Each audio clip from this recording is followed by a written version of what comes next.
ورحمة الله وبركاته. نحمده ونستعينه ونستغفره ونعوذ بالله من شرور أنفسنا ومن سيئات أعمالنا. من يهده الله فلا مضل له ومن يضلله فلا هادي له. وأشهد أن لا إله إلا الله وحده لا شريك له. وأشهد أن سيدنا محمدا عبده ورسوله صلى الله تعالى عليه وعلى آله وأصحابه وبارك وسلم. أما بعد فأعوذ بالله من الشيطان الرجيم. بسم الله الرحمن الرحيم. إذا جاءك المنافقون قالوا نشهد إنك لرسول الله والله يعلم إنك لرسوله والله يشهد إن المنافقين لكاذبون. وقال تعالى إن الله وملائكته يصلون على النبي يا أيها الذين آمنوا صلوا عليه وسلموا تسليما. اللهم صل على محمد وعلى آل محمد كما صليت على إبراهيم وعلى آل إبراهيم إنك حميد مجيد. بلغ العلا بكماله كشف الدجى بجماله حسنت جميع خصاله صلوا عليه وآله. وأحسن منك لم تر قط عيني وأجمل منك لم تلد النساء. بلغ العلا بكماله كشف الدجى بجماله حسنت جميع خصاله. خلقت مبرأ من كل عيب كأنك قد خلقت كما تشاء. بلغ العلا بكماله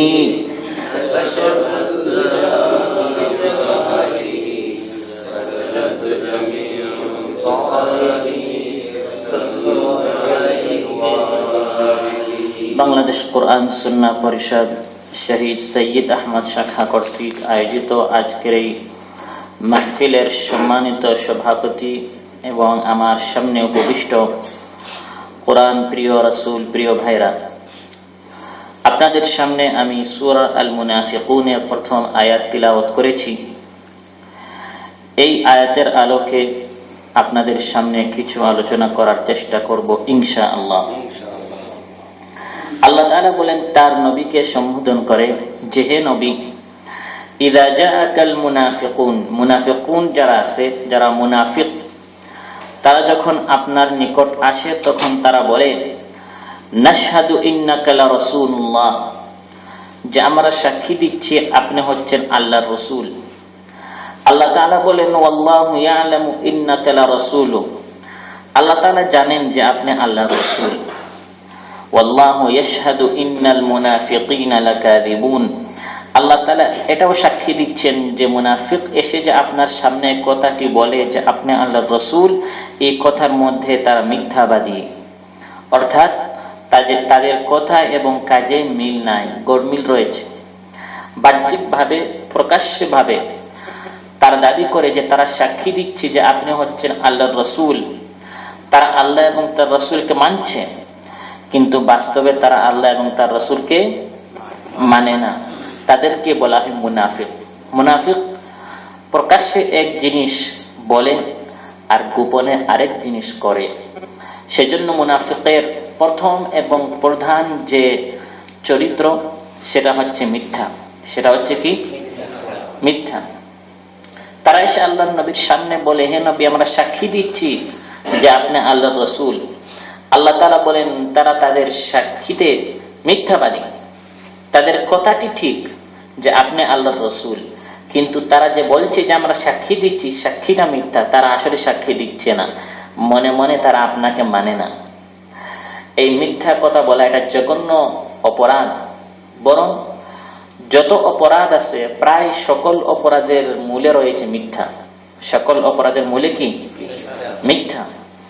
যেমন আল্লাহ তাআলা এই নিফাকি এটা নিষেধ করেছেন যে আপনি মুনাফিকি করবেন না, কারণ এর মূলে রয়েছে মিথ্যা।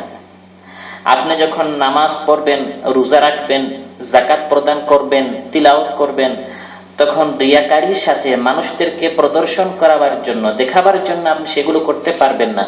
এই রিয়া, মানুষদেরকে দেখানোর উদ্দেশ্যে করা, এটাও একটা পাপ। কেন? এখানেও মিথ্যা রয়েছে।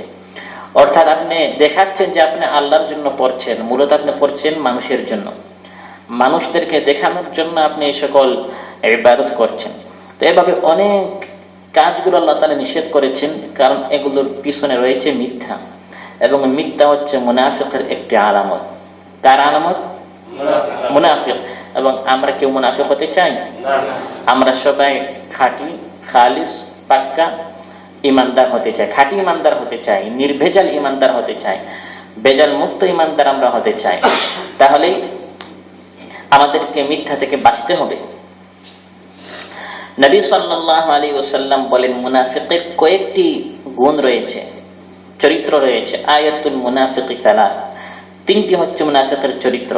এর প্রথমটি হচ্ছে ইযা হাদ্দাসা কাযাবা, কথায় কথায় সে মিথ্যা কথা বলে। আজ যদি আমরা আমাদের সমাজের দিকে তাকাই, বেচা কিনা, ক্রয় বিক্রয়, মিথ্যা কথা বলা ছাড়া কি হয় না? তাই না? মিথ্যা কথা যতক্ষণ পর্যন্ত বলা হয় না, ততক্ষণ পর্যন্ত বিক্রেতা তার পণ্যটি বিক্রি করতে পারে না। শপথ করে বলে যে এটা আমি এত টাকা দিয়ে কিনেছি, আমার কিনতে পড়েছে 25 টাকা, আপনাকে 20 টাকা দেন, কিরকম দিব? এরকম শপথ করে করে মিথ্যা কথা বলে। বলে না? বলে না? বলে। তারপর মিথ্যা কথা বলে যে এটা আমি আপনার জন্য কিনেছি, এই মূল্যটা আমি আপনাকেই দিতে চাচ্ছি। এভাবে শপথ করে করে পণ্যটি বিক্রি করে। নবী সাল্লাল্লাহু আলাইহি ওয়াসাল্লাম বলেন, 3 ব্যক্তি, সালাসাতুন লা ইউকাল্লিমুহুমুল্লাহ, যাদের সাথে আল্লাহ তাআলা কিয়ামতের দিন কথা বলবেন না, ওয়ালা ইয়ানজুরু ইলাইহিম, তাদের দিকে আল্লাহ তাআলা কিয়ামতের দিন তাকাবেন না, ওয়ালা ইউযাক্কিহিম, তাদেরকে আল্লাহ তাআলা পবিত্র করবেন না, ওয়ালাহুম আযাবুন আলীম, তাদের জন্য বেদনাদায়ক, যন্ত্রণাদায়ক শাস্তি রয়েছে। এই 3 দল মানুষের মধ্যে এক দল হচ্ছে আল মুনফিকু সিলআতাহু বিল হালিফিল কাযিব, যে ব্যক্তি মিথ্যা শপথের মাধ্যমে তার পণ্যটি বিক্রি করলো। মিথ্যা শপথ করে পণ্যটি বিক্রি করলেন, মানুষদেরকে প্রতারিত করলেন, ধোঁকা দিলেন, প্রতারণা করলেন। সেজন্য মিথ্যা কথা বলার কারণে কিয়ামতের দিন আল্লাহ তাআলা আপনার দিকে তাকাবেন না, এই ব্যক্তির দিকে তাকাবেন না, ব্যক্তির সাথে আল্লাহ তাআলা কথা বলবেন না এবং তাকে আল্লাহ তাআলা পবিত্র করবেন না। অন্য হাদিসে নবী সাল্লাল্লাহু আলাইহি ওয়াসাল্লাম বলেন, فإن صدقا وبينا بورك لهما في بيعهما, যখন ক্রেতা এবং বিক্রেতা দুইজন সততার পরিচয় দেন এবং পণ্যতে যদি কোনো দোষ থাকে সেটা যখন তারা বলে দেন, তখন এই ব্যবসার মধ্যে বরকত হয়। সুবহানাল্লাহ। আর যখন তারা দোষগুলো গোপন রাখেন, একজন আরেকজনের সাথে মিথ্যা কথা বলেন, তখন বরকতটি এখান থেকে চলে যায়। সেজন্য আমরা দেখি আজকাল কত ব্যবসা হয়, কারোবার হয়, লেনদেন হয়, বেচা কিনা হয়, কোটি কোটি টাকার ফায়দাও হয়, কিন্তু এগুলোর মধ্যে কোনো বরকত নাই। কেন বরকত নাই? কারণ মিথ্যার আশ্রয় নেওয়া হচ্ছে, মিথ্যা কথা বলা হচ্ছে, সেজন্য এই বেচা কিনায় কোনো বরকত হয় না। তো মিথ্যা কথা বলা এটা কি ইমানদারের খাসলত না মুনাফিকের একটি অভ্যাস? মুনাফিকের অভ্যাস। তো একদিকে বেচা কেনাতে আমরা মিথ্যা কথা বলি, আবার বিচার বিভাগে যান, আজকাল অধিকাংশ বিচার বিভাগগুলোতে মিথ্যার আশ্রয় নেওয়া হচ্ছে, মিথ্যা সাক্ষী আনা হচ্ছে, মিথ্যা সাক্ষী দেওয়ার মাধ্যমে অপরাধীকে নির্দোষ করা হচ্ছে, আবার নির্দোষকে অপরাধী বানানো হচ্ছে। হচ্ছে না? হচ্ছে না? নবী সাল্লাল্লাহু আলাইহি ওয়াসাল্লাম একবার সাহাবায়ে কেরামদেরকে বললেন, আলা উনাব্বিউকুম বিআকবারিল কাবাইর, সবচেয়ে কবিরা গুনাহগুলোর কবিরা গুনাহ, সবচেয়ে বড় যে কবিরা গুনাহ সেগুলো কি আমি কি তোমাদেরকে বলবো? সাহাবায়ে কেরাম বললেন, হ্যাঁ অবশ্যই আপনি আমাদেরকে বলেন। তখন তিনি বললেন, সবচেয়ে বড় কবিরা গুনাহ হচ্ছে আল্লাহর সাথে শরীক স্থাপন করা, আল ইশরাকু বিল্লাহ ওয়া উকুকুল ওয়ালিদাইন, এবং মা বাবার সাথে খারাপ ব্যবহার করা। ওয়া কানা মুত্তাকিআন ফাজালাস, আল্লাহর নবী সাল্লাল্লাহু আলাইহি ওয়াসাল্লাম হেলান দিয়ে বসেছিলেন, তিনি ঠিক মতো বসে বললেন ও শাহাদাতু জুর। এটাও স্মরণ রাখো যে কবিরা গুনাহের মধ্যে, বড় গুনাহের মধ্যে একটি অন্যতম গুনাহ হচ্ছে মিথ্যা সাক্ষী দেয়া। কথাটা তিনি বারবার বলছিলেন, মিথ্যা সাক্ষী দেয়া, মিথ্যা সাক্ষী দেয়া, মিথ্যা সাক্ষী দেয়া। এটাও একটি বড় জঘন্য অপরাধ। কিন্তু আজ মুসলমান সমাজে মিথ্যা সাক্ষী দেয়ার প্রথাটি আছে না নাই? আছে। যার কারণে দেখা যায় যারা দেশের শ্রেষ্ঠ সন্তান, যারা দেশের জন্য আজীবন কাজ করেছে, তাদেরকে দোষী বানিয়ে, তাদেরকে স্বাধীনতা বিরোধী বানিয়ে, তাদেরকে জঙ্গি বানিয়ে তাদেরকে ফাঁসি দেওয়া হচ্ছে। আবার যারা দেশের নিকৃষ্ট সন্তান, আজীবন মানুষদেরকে কষ্ট দিয়ে চলছে, সন্ত্রাসী করেছে, ডাকাতি করছে, মাস্তানি করছে, টেন্ডারবাজি করছে, গুন্ডামি করছে, তাদেরকে নির্দোষ বানিয়ে ছেড়ে দেওয়া হচ্ছে। এটাকে বানিয়ে বললাম না বাস্তব? তো এই মিথ্যা বিচারের কথা, বিচারের মধ্যে যে মিথ্যা কথা বলা হবে, এটা নবী সাল্লাল্লাহু আলাইহি ওয়াসাল্লাম বলে দিয়েছেন, ইন্নামা আনা বাশারুন।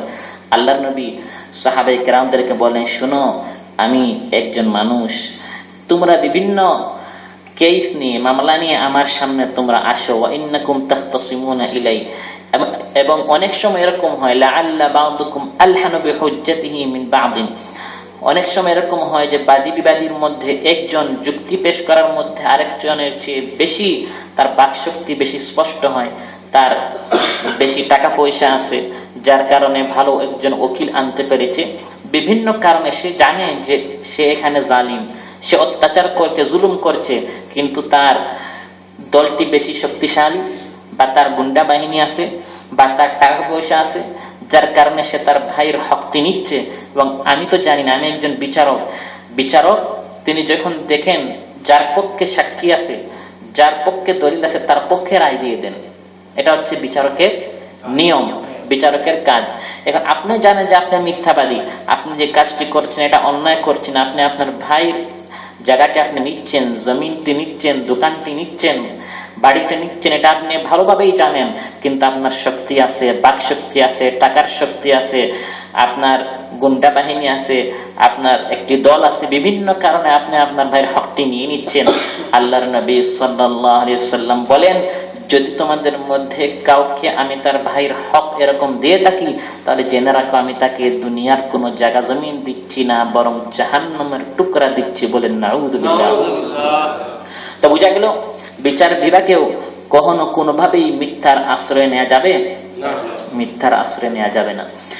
আজ হচ্ছে 1 এপ্রিল, এপ্রিলের 1 তারিখ, এটাকে বলা হয় এপ্রিল ফুল। আপনারা শুনেছেন ফেসবুকে বা বিভিন্ন প্রচার মাধ্যমে, এগুলো আমাদের দেশের বর্তমান যে প্রজন্ম তারা এগুলো করে থাকে। এপ্রিল ফুল বলা, এপ্রিল হচ্ছে এই মাসের নাম, আর ফুল অর্থাৎ বোকা, এটাকে ইংলিশে কি বলা হয়? ফুল বলা হয়। এই দিনেই মুসলমানদের সাথে মিথ্যা কথা বলে মুসলমানদেরকে ধোঁকা দেওয়া হয়েছিল।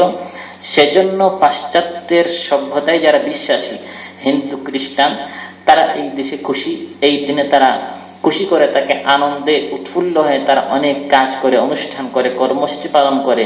কিন্তু আফসোসের বিষয়, পরিতাপের বিষয়, এই দিনে মুসলমানরাও তাদের সাথে বিভিন্ন অনুষ্ঠানে অংশগ্রহণ করে। এই দিনে কি হয়েছিল? আন্দুলুস হচ্ছে মুসলমানদের শ্রেষ্ঠ একটি দেশের নাম। মুসলমান দীর্ঘদিন পর্যন্ত আন্দুলুসকে তারা রাজত্ব করেছে। তো এক সময় এরকম হয়েছিল, মুসলমানদের ভিতরে কিছু দুর্বলতা সৃষ্টি হলো, আল্লাহর সাথে তাদের সম্পর্ক যখন দুর্বল হয়ে গেল, তখন খ্রিস্টানেরা মুসলমানদের উপর আক্রমণ করে সেই আন্দুলুস থেকে, যে আন্দুলুসের বর্তমান নাম হচ্ছে স্পেন, সেই স্পেন থেকে তারা হাজার হাজার মুসলমানদেরকে, সেই স্পেনের মুসলমানদেরকে হত্যা করে। রক্তে পুরা স্পেন লাল হয়ে যায়। যখন অধিকাংশ মুসলমানদেরকে তারা হত্যা করে ফেলে, তখন সেই কাফিরদের যে লিডার ছিল, সে একটি ঘোষণা করলো যে শুনো মুসলমানেরা, সবাই তো মারা গেছে, যে কয়েকজন বাকি আছে, লক্ষ লক্ষ মুসলমান ছিল, অনেক মেরেছে, এখন অনেক হাজার বাকি আছে। তো সে একটি ঘোষণা করলো যে যত পুরুষ আছে, তোমরা যদি বাঁচতে চাও, তোমরা এই দেশের বড় জাতীয় মসজিদে প্রবেশ করো, আমি তোমাদের সকলকে ক্ষমা করে দিব। আর যত নারী পুরুষ আসো, তোমরা সবাই নৌজাহাজে গিয়ে আরোহণ করো, সমুদ্রের মধ্যে জাহাজ আছে, সেই জাহাজে তোমরা উঠলে তোমাদেরকে নিরাপত্তার সাথে আমরা অন্য মুসলমান রাষ্ট্রের দেশে তোমাদেরকে পৌঁছে দেয়া হবে। 1 এপ্রিলে পুরুষেরা প্রবেশ করলো মসজিদে, মহিলারা এবং শিশুরা কোথায় গেল? জাহাজের মধ্যে, নৌজাহাজের মধ্যে। মসজিদের ভিতরে তারা আগুন লাগিয়ে দিল, হাজার হাজার মুসলমানদেরকে মুহূর্তের মধ্যে, পুরুষদেরকে তারা জ্বালিয়ে পুড়িয়ে শেষ করে দিল। আর সমুদ্রের মধ্যে যে মা বোনেরা ছিলেন, শিশুরা ছিলেন, যখন জাহাজটি সমুদ্রের মাঝখানে গেল তখন জাহাজের নিচে তারা একটি সুরাহ করলো, সবাইকে জাহাজের ভিতরে তারা পানির নিচে গিয়ে সবাই ডুবে গেল। এই দিন ছিল 1 এপ্রিল, অর্থাৎ তারা বলে এপ্রিল ফুল। এই দিন আমরা মুসলমানদেরকে বোকা বানিয়ে মিথ্যা কথা বলে তাদেরকে আমরা ধোঁকা দিয়েছিলাম, প্রতারণা করেছিলাম। এই জন্য এই দিন তারা বিভিন্ন অনুষ্ঠান করে। আপনার বাপকে, আপনার আব্বাকে বা আম্মাকে বা দাদাকে কেউ যদি খুব বেশি অপমানিত করে, মারধর করে, খুশি হয়ে এসে যদি সবাইকে মিষ্টি খাওয়ায়, আপনি কি সে মিষ্টিটা খাবেন? আপনি তো এর প্রতিবাদ জানাবেন, প্রতিরোধ গড়ে তুলবেন যে আমার পিতাকে অপমানিত করা হচ্ছে। আমাদের বাপ দাদাদেরকে এই দিনে অপমানিত করা হয়েছিল, তাদেরকে দেশ থেকে দেশান্তর করা হয়েছিল, আবার অনেককে হত্যা করা হয়েছিল, রক্তাক্ত করা হয়েছিল, জ্বালিয়ে পুড়িয়ে তাদের উপর জুলুম অত্যাচার করা হয়েছিল। তারা তো খুশি করবেই, কিন্তু আমি কিভাবে তাদের সাথে খুশি করি? তো এই এপ্রিল ফুল, এই দিনে বিভিন্ন অনুষ্ঠান করা হয়। হিন্দু এবং খ্রিস্টানরা তারা কি করে? এই দিন অনেকের সাথে তারা মিথ্যা কথা বলে, যে এই দিন মুসলমানদের সাথে আমরা মিথ্যা কথা বলে তাদেরকে প্রতারিত করেছিলাম। আজও আমরা একজন আরেকজনের সাথে মিথ্যা কথা বলি। যারা ভার্সিটিতে পড়ে, স্কুল কলেজে পড়ে, তারা এই বিষয়গুলো আরো ভালো করে জানবেন। মিথ্যা কথা বলে একজন আরেকজনকে প্রতারণা দেয়, ধোঁকা দেয়। সেই কথাটা স্মরণ করার জন্য যে আমরা মুসলমানদেরকে কিভাবে ধোঁকা দিয়েছি। মুসলমান হয়ে এই কাজ কখনো করা যাবে না। কারণ মিথ্যা কথা জায়েজ কিনা এটা আমি একটু আগেই বললাম। বেচাকেনাতে মিথ্যা কথা বলা যাবে না, বিচার বিভাগে মিথ্যা কথা বলা যাবে না, কোনো কথায় মিথ্যা কথা বলা যাবে না। কারণ এটা হচ্ছে মুনাফিকের একটি চরিত্র, মুনাফিকের একটি সিফাত, মুনাফিকের একটি খাসলত। কোন ইমানদারের এই চরিত্র হতে পারে না। মুনাফিকের একটি চরিত্র বললাম মিথ্যা কথা বলা। মুনাফিকের আরেকটি চরিত্র হচ্ছে কথায় কথায় শপথ করে, কথায় কথায় শপথ করে। আল্লাহ সুবহানাহু ওয়া তাআলা ইরশাদ ফরমান, ইত্তাখাযু আইমানাহুম জুন্নাতান ফাসাদ্দু আন সাবিলিল্লাহ। আল্লাহ তাআলা বলেন, এই মুনাফিকরা শপথকে আড়ালের মতো তারা বানিয়ে নিল। অর্থাৎ যখন তারা কোনো একটি কথা বলতে চায়, তখন দেয়াল যেরকম একটি আড়, এরকম তারা শপথকে একটি দেয়ালের মতো বানিয়ে নিল। অর্থাৎ তাদের ব্যাপারে কেউ কোনো খারাপ মন্দ কোনো কিছু মনে করার আগে তার শপথ করে বলে, আল্লাহর শপথ করে বলছে আমি কিন্তু নামাজ পড়ি, আল্লাহর শপথ করে বলছে আমি কিন্তু ইমানদার, আল্লাহর শপথ করে বলছে আমি কিন্তু মুসলমান। এরকম শপথের আশ্রয় নিয়ে কোথায় কোথায় শপথ করে করে মুসলমানদেরকে তারা ধোঁকা দিতে চায়। এটা হচ্ছে মুনাফিকের একটি আলামত। আপনি যখন সত্যবাদী হবেন, মানুষ আপনাকে এমনি বিশ্বাস করবে, আপনার শপথ করার কোনো প্রয়োজন নাই। কিন্তু যে ব্যক্তি মিথ্যাবাদী, তার ভিতরে সবসময় দুর্বলতা থাকে যে মানুষ আমাকে বিশ্বাস করছে কিনা, সেজন্যই সে শপথ করে। তো শপথ সব সময় খাঁটি ইমানদারেরা করে না, কারণ তারা সব সময় সত্য কথা বলে। শপথের আশ্রয় নিয়ে নিজের কথাকে মজবুত এবং দৃঢ় করার কোনো প্রয়োজন নাই। পক্ষান্তরে যে ব্যক্তি মুনাফিক, সে ব্যক্তি জানা মানুষ আমার কথা বিশ্বাস করছে না, সেজন্য সে বারবার শপথ করে থাকে।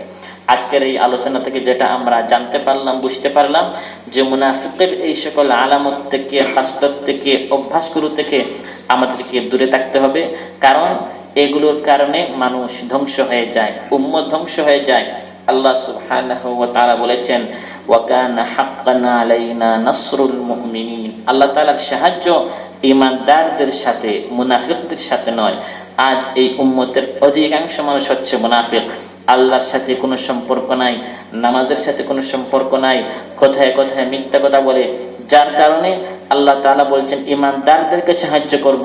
যেহেতু উম্মতের মধ্যে, মুসলমানদের মধ্যে অধিকাংশ হচ্ছে মুনাফিক, মুসলমানদের সংখ্যা একবারেই অল্প, একবারেই স্বল্প, একবারেই কম।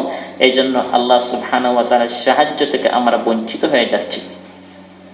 মুনাফিকদের আরেকটি বদখাসলত হচ্ছে তারা বিভিন্ন সেন্টার নির্মাণ করে, বিভিন্ন বিল্ডিং বানায়, বিভিন্ন মিডিয়ার মাধ্যমে বিভিন্ন প্রতিষ্ঠান তারা করে।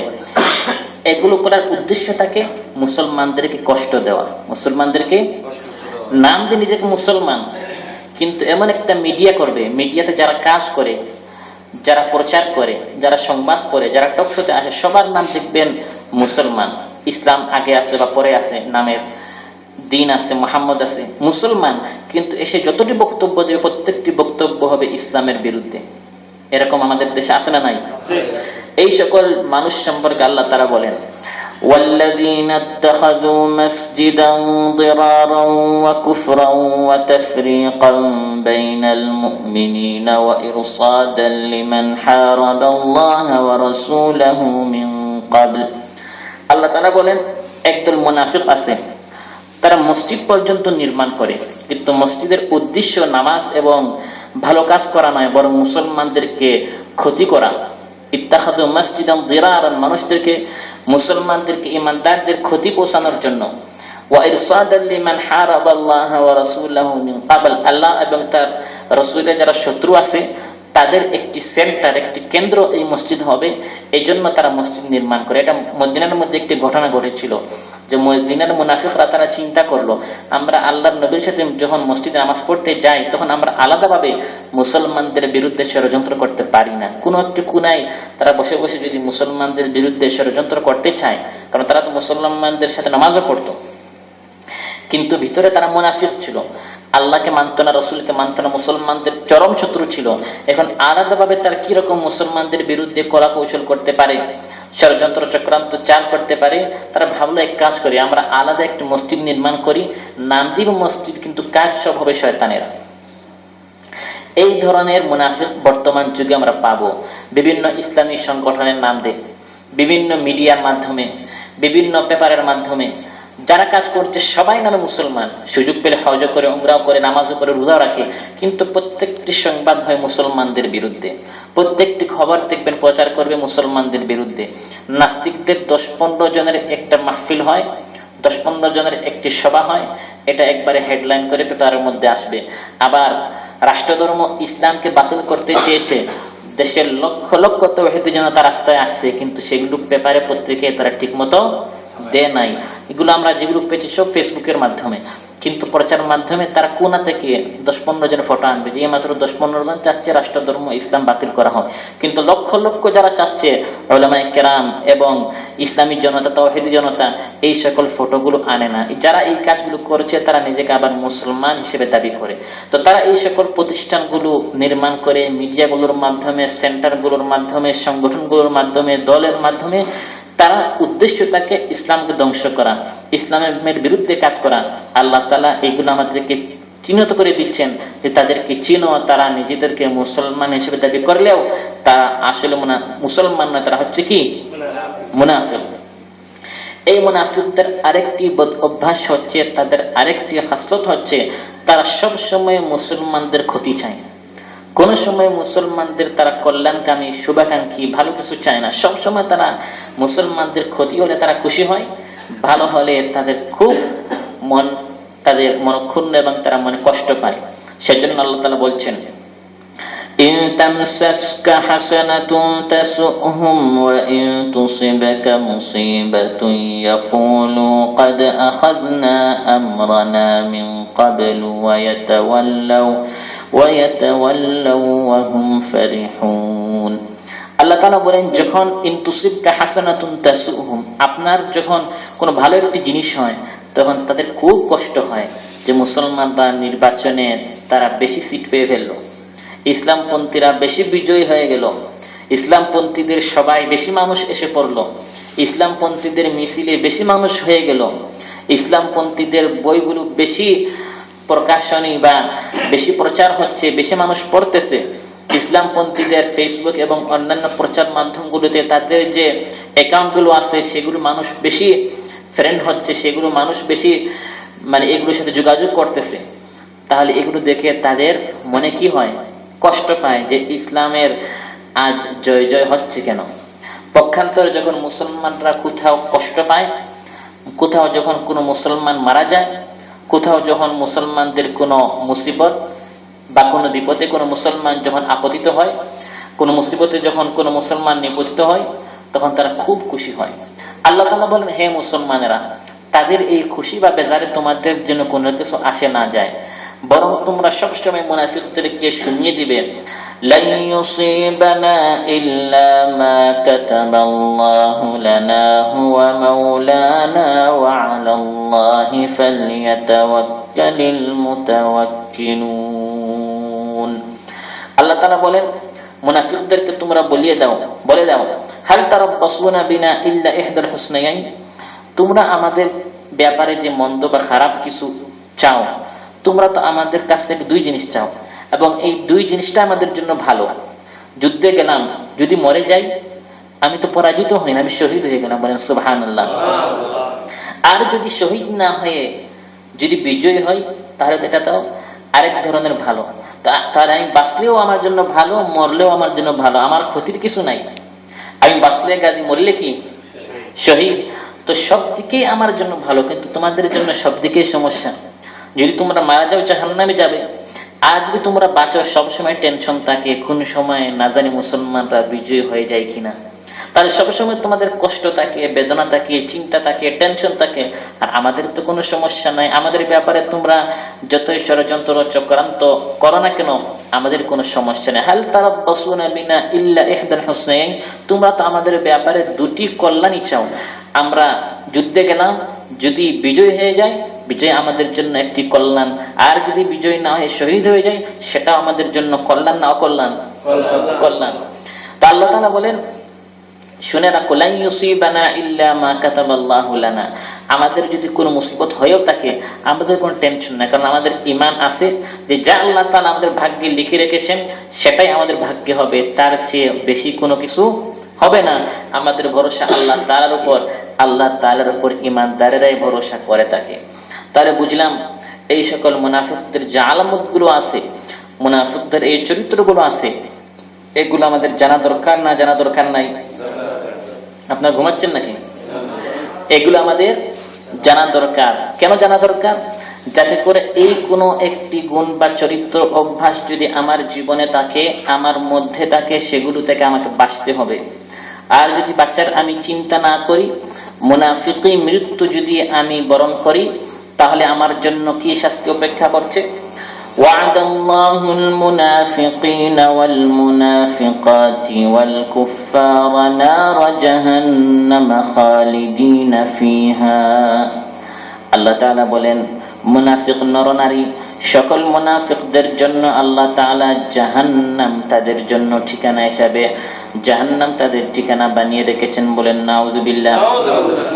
মুনাফিকদের ঠিকানা হচ্ছে জাহান্নাম, সেখানে তারা সদা সর্বদা থাকবে। শুধু সদা সর্বদা নয়, বরং জাহান্নামের সর্বনিম্ন সর্বনিকৃষ্ট স্থান হচ্ছে মুনাফিকদের স্থান। তাহলে আমাদের মধ্যে এই সকল চরিত্রগুলো আছে কিনা আমাদের আত্মসমালোচনা করা দরকার। আমরা কি কথায় কথায় মিথ্যা কথা বলি? আমরা কি মানুষদেরকে ধোঁকা দেই? আমরা কি প্ররোচনা করি? আমরা কি প্রতারণা করি? আমরা কি ঘুষ বা সুদ বা এই ধরনের অঙ্গীকার ভঙ্গ করা, প্রতিশ্রুতি ভঙ্গ করা, ওয়াদা ভঙ্গ করা, আমানতের মধ্যে খিয়ানত করা, এগুলোকে আমাদের মধ্যে আসে না নাই? এগুলো আমাদের আত্মসমালোচনা করতে হবে এবং নিজেকে সংশোধন করার, নিজের পরিশুদ্ধি করার চিন্তা আমাদেরকে করতে হবে। এই আহ্বান করে আমি আমার বক্তব্য এখানে শেষ করছি।